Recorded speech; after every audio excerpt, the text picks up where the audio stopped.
Good morning, greetings and salutations. Welcome to Cup of Joe with Poe. I'm your wayward traveler, Don Poe. We're still currently here in Hawaii, and this is a perfect subject for where we're at. Mental health crisis in America.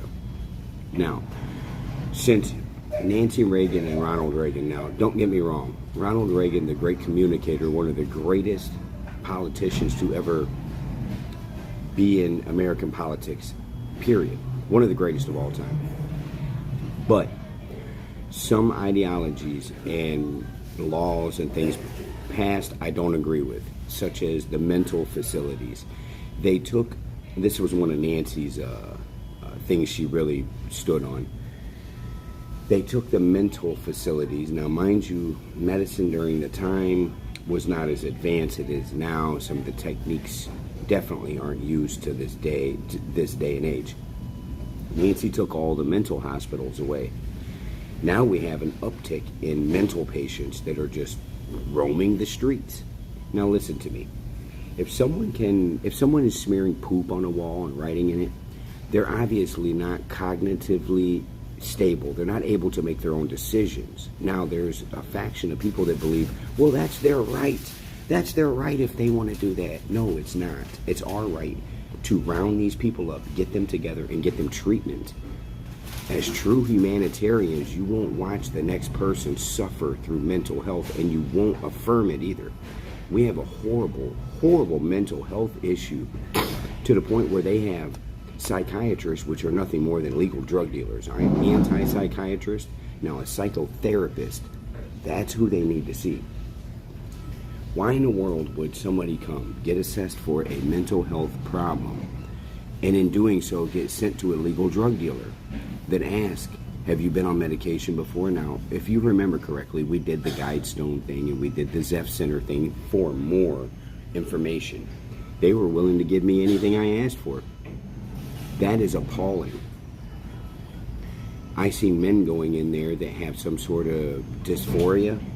Gender dysphoria, it's in the wording. Dysphoria. Break dysphoria down from the Latin root word that it truly means, which is dysphoric, chaos, not put together properly. Things that are almost as if they're living in delusion. Like their mind has been bent to a certain direction, and then they go and get mental health, and instead of getting mental health, they get affirmed. You don't need to tell Big Jimbo that, hey, Big Jimbo, yeah, you were born a woman, dude. You're right. Now here's some medication for depression. Of course Big Jimbo's depressed. He's running around in a dress, and nobody's telling him, dude, you look stupid.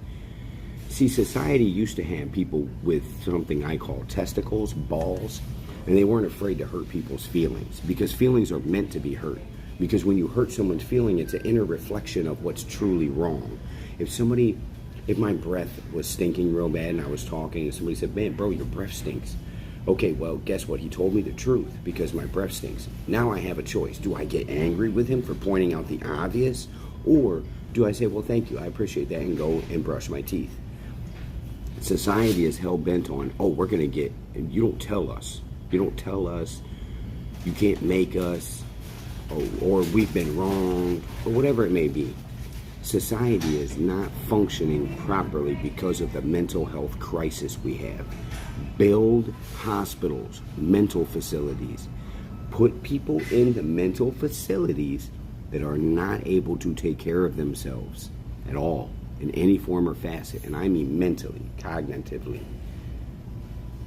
All these out-of-work doctors, all these out-of-work physicians, all these new doctors and physicians that don't have jobs, guess what? They got a whole bunch of work to do now because they have a place to go and actually have that job they wanted. They can go deal with these mental patients and bring them back to life.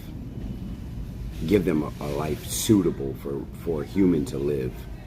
It's cruel punishment. It is cruel, truly cruel, the way society treats its mental health patients. They end up on the street out here with us. I'm willing to bet 80% of the homeless have mental health issues. That's a pretty safe number there, 80%. Now, a lot of mental health patients, people dealing with mental health will resort to drug use and alcohol. It doesn't help any. It just makes that monster all that much more worse. Then they do crazier things, and it becomes a snowball effect where it just gets crazier and crazier and crazier and crazier.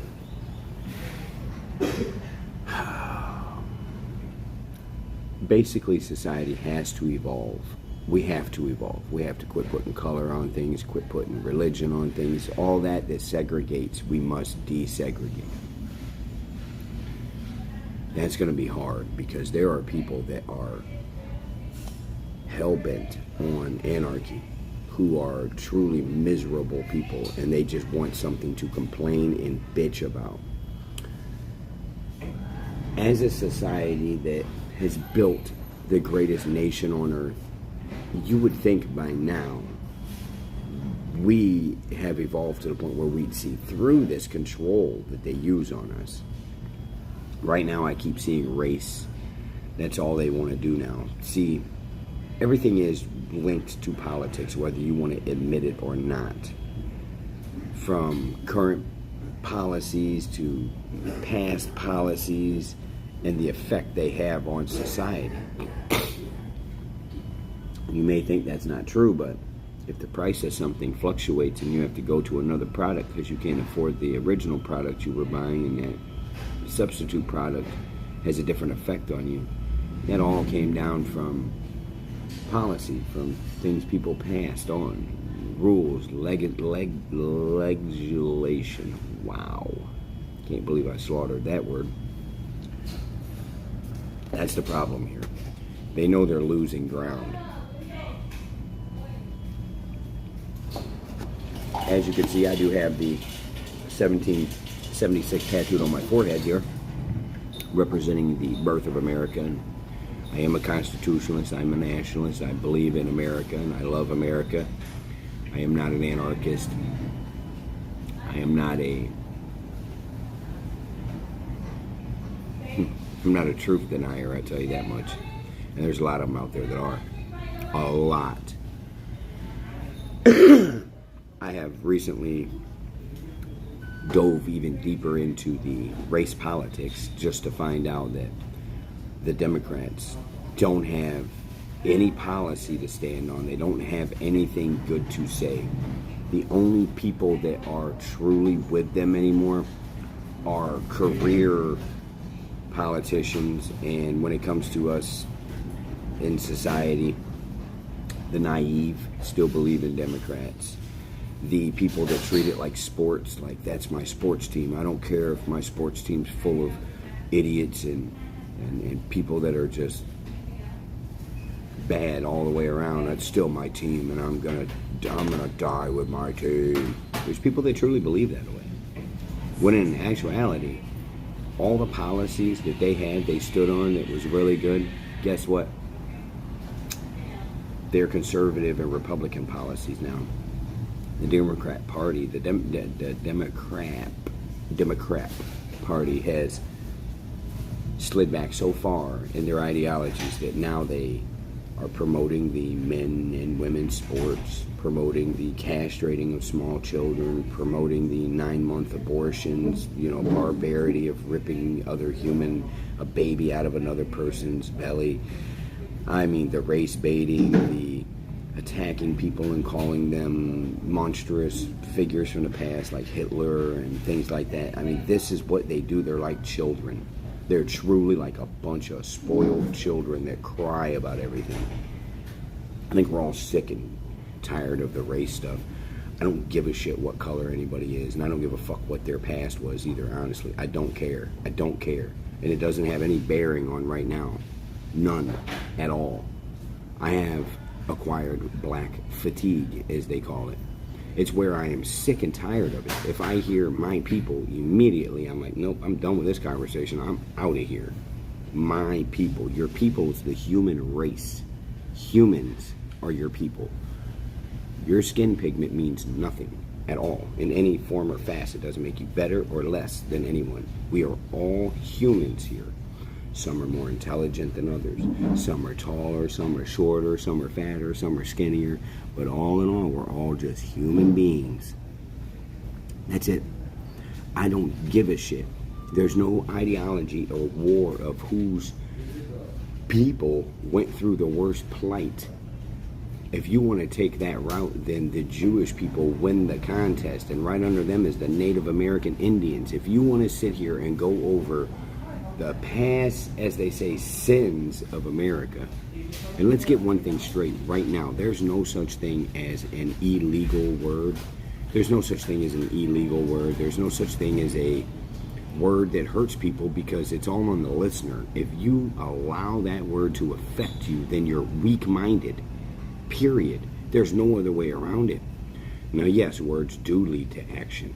And in doing so, that's between two individuals that have testosterone, that have something built up in their body to the point where the only way they're going to be able to resolve that is through physical contact. I understand it. It's nature. It's natural. Those words lead to action because they were looking for action to begin with. When two people have that feeling, they may not even have had dialogue.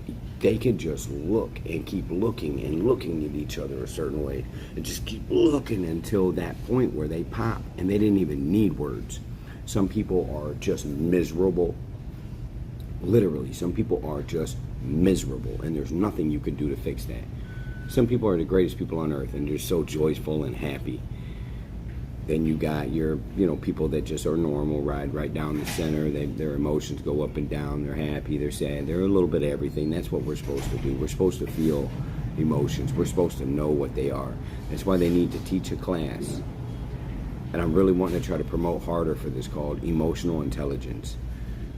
It's where they sit down and they teach people the value of learning emotional intelligence. To know when you're upset, when you're sad, when you're angry, and why. Those are some fundamental things that should be taught throughout school. Well, I'm going to make a couple more points here, drive this home, and then we're going to get off here. If you've yet to subscribe, please subscribe. If you're not following, then please follow. Hit a like, because that helps your boy out tremendously. You have no idea. Algorithm sees this stuff. They know we're trying to reach out and help everyone. That's the whole point of Cup of Joe with Poe. Each one reach one, teach one. Because all is one and one is all. Remember that. If we are just human beings, just human, that's it, and we actually care about other humans, then we won't put up with the mental health crisis that's going on in America, and we'll fix this. There is no tell them what they want to hear and give them drugs and then bill their medical, because that's what it really bears down to. Big Jimbo is not Big Jennifer. Okay, Big Jimbo needs to get the goddamn dress off and put some pants on. I'm not sitting here bashing people's sexual preferences, because that's all that truly is. Anyone that's doing that, that's why they do what they do. It's not because love. Do you want to get into love? Because love is just an affinity that you build up over time, of wanting a loathing, wanting a lingering, constant thought of something. That's love. Love is not a real emotion, by the way, guys, or a real feeling. I mean, it is a real emotion, but it's not a real feeling. Feelings are different than emotions. If I do this, I felt that, and that was called pain. That was that. Love, you make that up in your head. But I made it up in my head that I love all of you. I want to see you do good and succeed and thrive in society. Be productive members of it. This has been Cup of Joe with Poe. I'm your host, Don Poe. Let's get on with our lives, everyone. No more race, no more color. Let's just be humans. Real simple. Because we're sick of it. None of us want to hear it no more. I don't give a shit what anything happened, how long ago. I don't care, and it doesn't affect me, and I'm not going to let it affect me. It wasn't anything to do with me or my grandparents, or even my great-grandparents for that matter. Who even knows where they land on that? And who cares? Who is so miserable, who has nothing left in their life to do but dwell on the past and make the past relevant in the present? No. The only history doomed to repeat itself is weather. The weather. That's it. Nothing else. There is no this person and that person is going to do this again because history is doomed to repeat itself. No, it's not. Only the weather is doomed to repeat itself. And then doom. Why put the word doom in there? Fear-mongering, that's why. That's how they get you. They get you up here and they get you in here. They're pulling them heartstrings. They find something that you're passionate about, something they know you'll get emotionally invested in. Oh, and they tug and they tug and they tug. They tug so hard, they'll about rip your heart out your chest. And then once you don't have one no more, then they really got you.